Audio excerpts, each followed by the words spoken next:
I think there is so much of growth in the mortgage business itself. We started doing, we do a little bit of education loans also. But that apart, the core business of HDFC has been and will continue to remain housing finance. Penetration levels are very low. I mentioned earlier, 7% of GDP.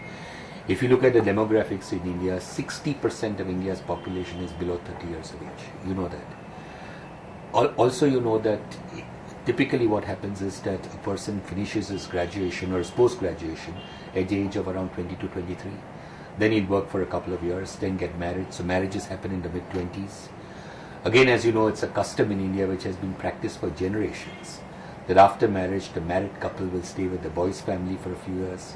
Then they get children start going to school, and then the extended family becomes too large for the house which they occupy. So that is the time people look to buy a house.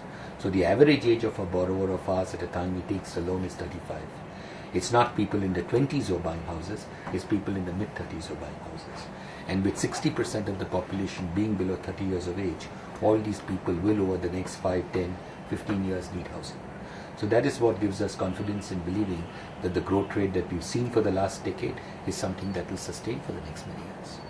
So therefore there is so much of growth in the mortgage market itself that we are not going to get into other forms of lending.